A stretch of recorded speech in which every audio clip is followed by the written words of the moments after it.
everybody, it's MJ, and this week we're continuing our Druid Priestess doll. So I'm working on the armor this week, and last time we worked on this I cut out all the armor pieces, and this time I am painting them up and completing them. So I cut them out of craft foam, and then I shaped them with just the heat off a candle, so be very careful not to burn your craft foam, but if you just put it above the candle for a little bit, you'll be able to get it to sort of just a warm temperature, and you'll be able to shape it in more 3D shapes so that it doesn't lie just flat on the doll.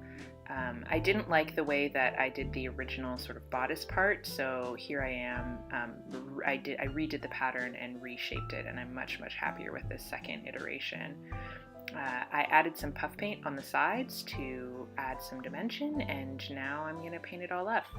So I started by painting it black with just regular craft acrylic paint. I did this for two reasons. Mainly I did it because I wanted it to be gold, and the gold paint I have isn't especially opaque, and with the high contrast between the green and the yellow, it was going to be really hard to get good coverage. And second of all, painting the black underneath gives the gold paint a little bit more of a darker, more antique finish. And while if you think about the story of this character, which is not very fleshed out, but you still think about it while you're making design choices. I don't think this armor has ever really been used for battle, but it is probably sort of old ceremonial armor, so I did want it to look old, even if it's not battle worn, as if she was a warrior. I did want it to give sort of an antique feel. I put about 3 coats of that gold paint on there, and I was pretty pleased with the way that it turned out. I liked the color in the end.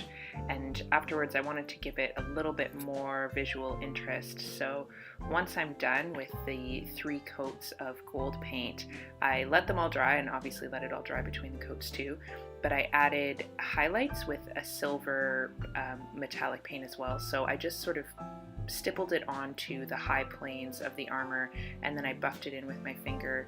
And then afterwards I took just a matte brown and I put that in the lower planes in the armor, kind of more like shadows.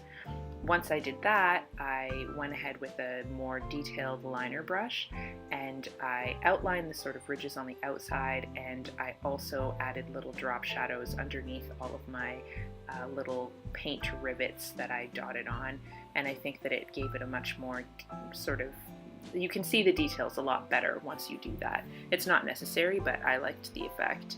And once I had done that, I went with some white paint and just put very small highlights as well, and I think that altogether it helps all of the details really stand out. I mean, they're already technically 3 dimensions, but it does really help emphasize that 3-dimensional shape. So this is the armor all painted up, and I'm pretty pleased with how it turned out. This is where I started coming into some issues. So I decided that I wanted to add some chain and add some closures, and then I realized that I actually don't have any more hot glue, which is a problem. So I had to use tacky glue, and in the end it worked out okay. It just meant that the dry time was super long. So for this picture, because she doesn't have her regular clothes, I just put a little bathing suit underneath, and I just sticky tacked the side pieces on because I'm going to actually sew those to the dress. But this is the final armor. It's just tied up at the back right now, and I hope you guys enjoyed it, and next time we'll actually make her clothes. So have a great week, you guys.